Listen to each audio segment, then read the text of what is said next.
welcome to Reads and Threads. My name's Kate. Hello if you're new here, welcome in if you're joining us again. Today we're going to be looking at my March TBR.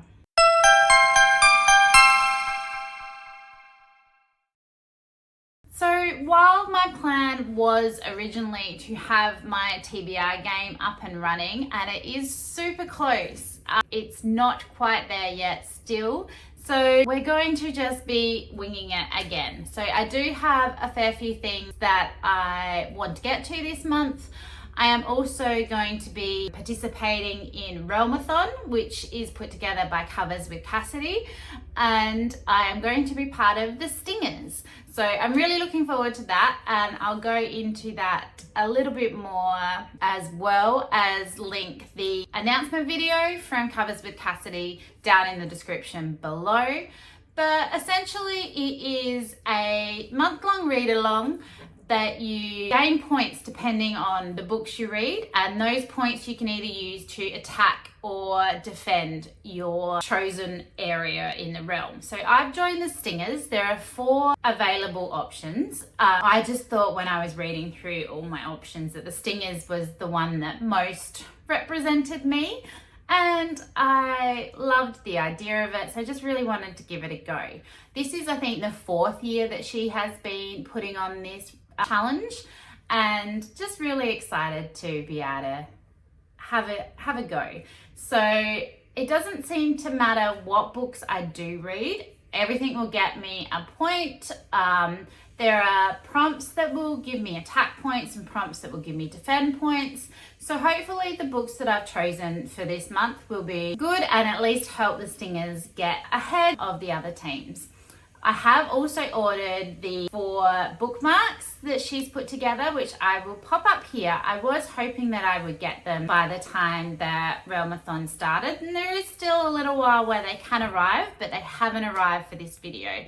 So I'll link those up at the top. I'm not sure if there are any left if you did want to purchase any, but I will also link the Etsy site that Cassidy runs, where you can get all the merch for Realmathon as well. So I don't think it's too late if you are thinking of joining. It doesn't start till March, so when this video goes live, there'll still be a couple of days where you can join along, and hopefully you have as much fun as I am hoping to have.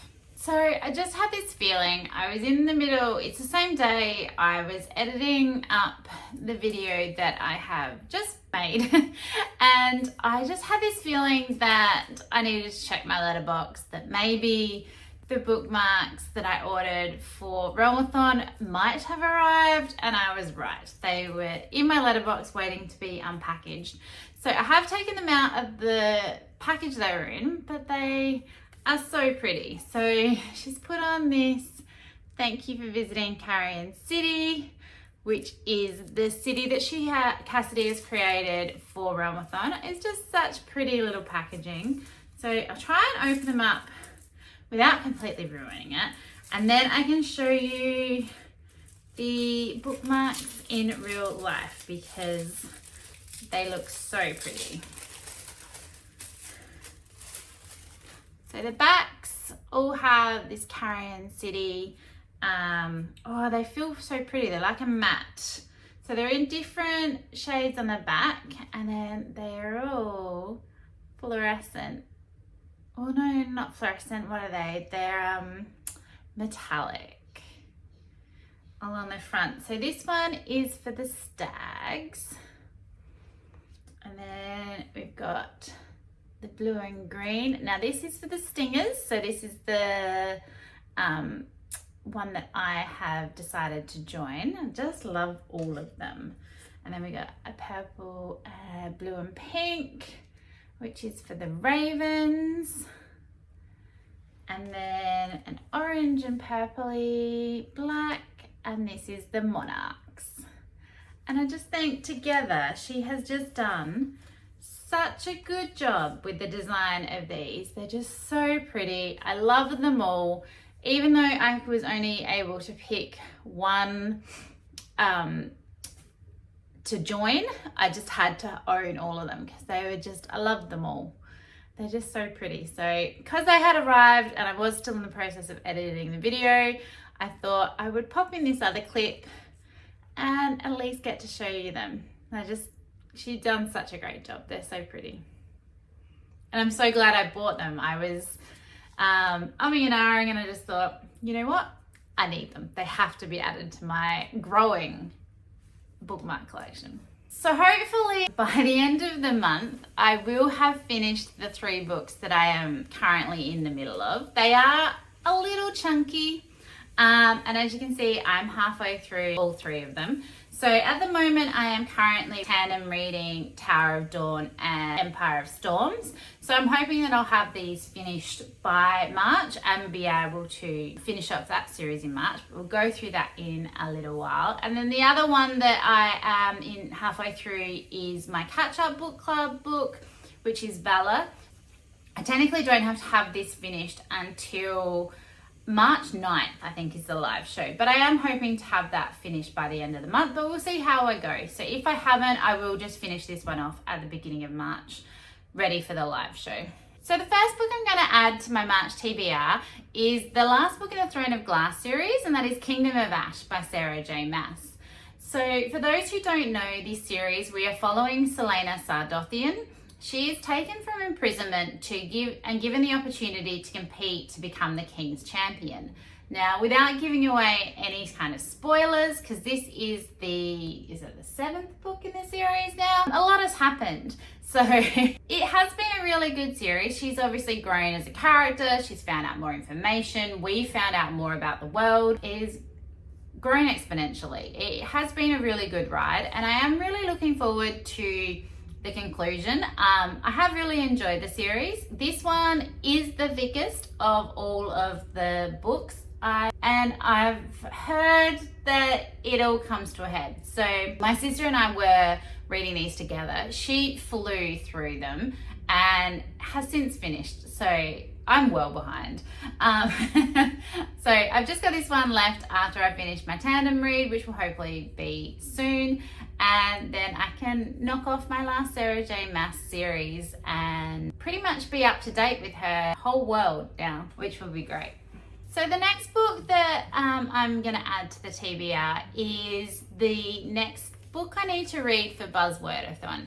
So if you haven't seen my other videos, Buzzwordathon is a year-long challenge put out by BooksandLala. It gives you prompts for books every month. So this month's prompt will be the word thing. And so the book has to have thing somewhere in the title. Now, it can just be thing on its own, or it can be the word anything, nothing, something. It just has to have thing in it. So I was struggling for this book. I had one book actually on my TBR of books that I want to read that had thing in the title, but it was the second in a series, and I haven't read the first one, and I didn't see myself having enough time to read the first one before I needed to read this one. So I looked around at work. For those who don't know, I work in a library, so I have lots of access to lots of hopefully good books. And I came across this one, and it's called The Thing About Home, and it is by the author Rhonda McKnight. So I'm hoping that this one will be a good read. At the moment, it gets a 4.29 on Goodreads, but it has only had just over 3,000 people rating it. So hopefully it will be a good read. I'll read you the synopsis on the back, and then I'll give you a bit more info as to what it's actually about. So it says, home is not a place, it's a feeling. Casey Black needs an escape. When her picture-perfect vow renewal ceremony ends with her being left at the altar, the former model turned social media influencer has new fame, the kind she never wanted. An embarrassing viral video has cost her millions of followers, and her 7-year marriage is over. With her personal and business life in shambles, Casey runs from New York City to South Carolina's low country, hoping to find long-lost family who can give her more answers about her past than her controlling mum slash manager has ever been willing to share. What Casey doesn't expect is a postcard-worthy property on a 300-acre farm, history, culture, and a love of sweet tea. She spends her day caring for the land and her nights cooking much-needed Southern comfort foods. She also meets Nigel, the handsome farm manager whose friendship has become everything she's never had. And then there are the secrets her mother can no longer hide. Through the pages of her great-grandmother's journals, Casey discovers her roots run deeper in the low country soil. She learns that she has people, a home, a legacy to uphold, and a great new love story, if only she is brave enough to leave her old life behind. So I'm really hoping that this is going to be a good read, and as you can see, it definitely has the word thing in the title. So I'm looking forward to this. Hopefully it will be a quick one and really engaging, and maybe, you never know, give me a new author that I might check out some of their other things.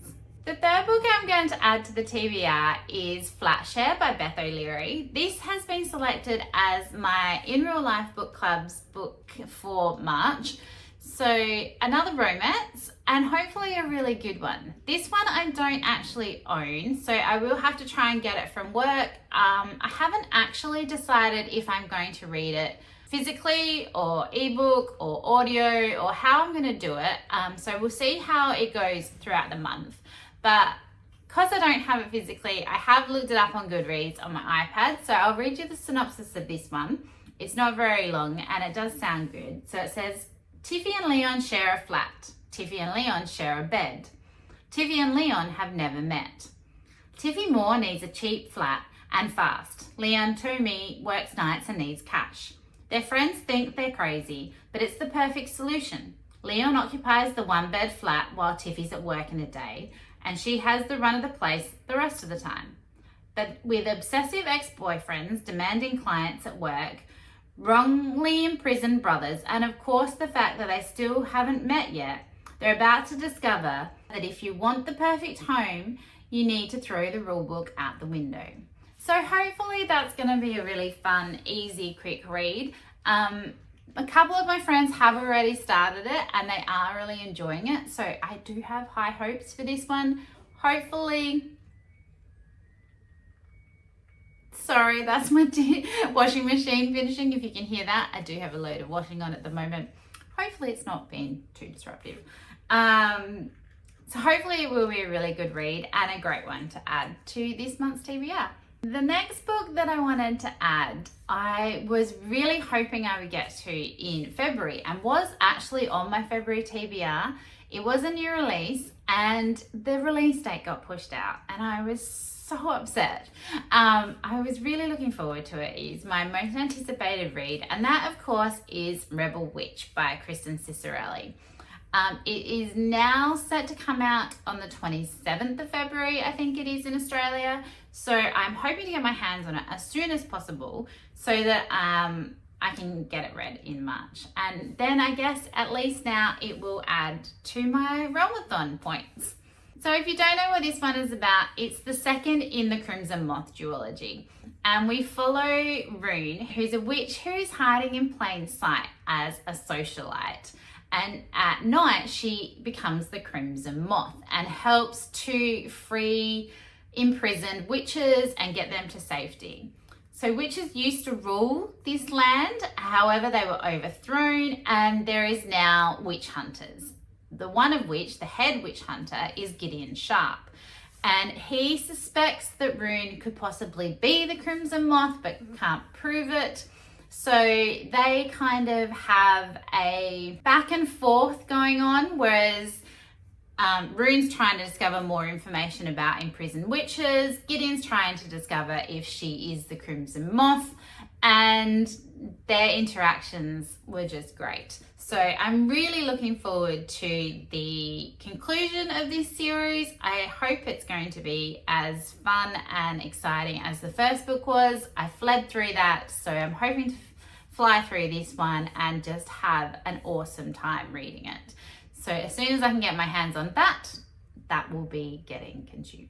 So for someone who doesn't read a huge amount of romance, my TBR for March is looking fairly romance heavy.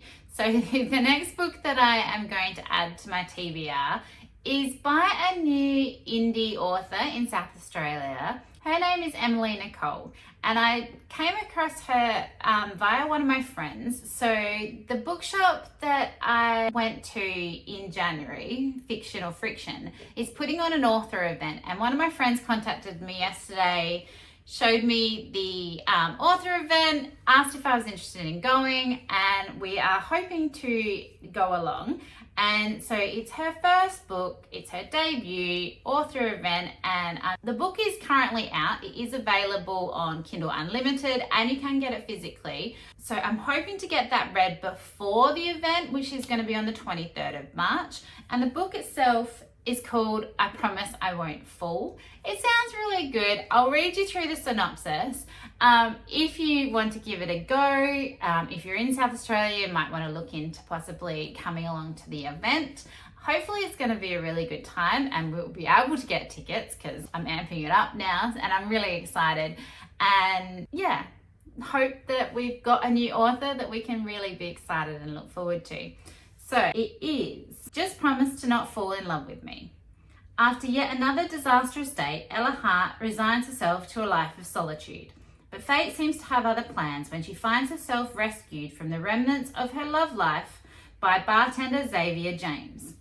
With dreams of making his own name in the industry and taking over the family business, Xavier never imagined the magnetic pull between the two of them. Their connection is instant, and neither can deny the chemistry they have. As they spark a strong friendship, they navigate the blurred lines of their sexual chemistry and decide to make an arrangement to fulfill their mutual needs. But beneath the surface of their arrangement lies a minefield of unresolved emotions. Ella yearns for a deeper connection, while Xavier is working through the guilt of his past relationship and the pressure of taking over the business. With passions igniting between them and emotions bubbling to the surface, Ella and Xavier must confront the ultimate question. Can they keep their feelings at bay and shield their hearts from breaking? So it sounds really interesting. Hopefully it's not too insta-lovey. I'm not a huge fan of insta-love, but I'm willing to give it a go. And I'm really looking forward to the event and discovering a new author, and a South Australian one at that. I think it's just going to be a lot of fun. And I'm really glad one of my friends reached out and drew my attention to it, and we get to hang out and do something fun together. Now, the last book I'm going to add to the TBR, I technically don't have to have finished until probably May, but I want to at least pop it on the March one just in case, because I do have a plan for April and this won't fit into it. So if I could get this book finished through March, it would be awesome. And that is the third in the Faithful and the Fallen series, and that's Ruin by Gwynne. So this is still part of the Catch Up Book Club that Becca and the Books is running. If you don't know what the Faithful and the Fallen series is about, it is an epic fantasy series that is set in a place called the Banished lands, and we have had men and giants that have warred in the past, and men were victorious, I guess is the best way of saying it. The giants kind of went into hiding a bit, but they have started to come out again, and scuffles are happening and you're seeing more fighting. There's a prophecy that's come about that will denote a god war between light and dark, and so we're on the hunt for the Black Sun and the Bright Star. So these are two champions that will be for either side, and if the Black Star is successful, it's not gonna look too great for men in the long run. So we're aiming, hopefully, I'm assuming, to have the Bright Star be the overall champion. We have a lot of perspectives in this series, so it is a huge cast of characters. You're not entirely sure who's who at this stage. I'm halfway through book 2, so I can't give you a huge in-depth review without spoiling everything that is going on, but it is a really good series. If you haven't checked it out yet, it is a good time. I am really enjoying myself. I gave Malice, which is the first book in the series, 4 stars. And I think Valor at the moment, which is the second book, is looking at about a 4-star read as well. I'm really enjoying my time. And so I'm really looking forward to continuing on and then being able to watch the live shows and start talking to all the people on the Discord about my thoughts of the book, and also sharing it with you. If you haven't actually read an epic fantasy series or given them a try, they are a big investment, but they are well worth it. They are a really great time, and you just get super immersed in the world. And John Gwynne has really written a really solid, excellent fantasy series so far. So I'm hoping that as we get towards the end, the wrap up is just as good. And I have heard from some other curators that actually Ruin, the third book, is the best in the series. So really looking forward to getting stuck into that one. So of the 6 books that I have mentioned, I do only physically have the 2. And even them, it's pretty chunky. And I think Ruin is about the same length-ish wise as Valor. So we're looking fairly extensive at the moment, but hopefully just a really great read. And if you have read any of the books that I've added to my TBR or are as excited at the coming out of Rebel Witch as I am, I would love to hear about it in the comments down below. Feel free to chat to me about all the books that you're planning to read, the ones that you've just finished off. If you found any that have been really good that I should add to my list, I would love to know about them. If you haven't yet and you'd like to stick around, please think about subscribing. Give the video a like, that would be great. It would really help me out. And I hope that wherever you are just having a wonderful day. We'll see you next time. Bye.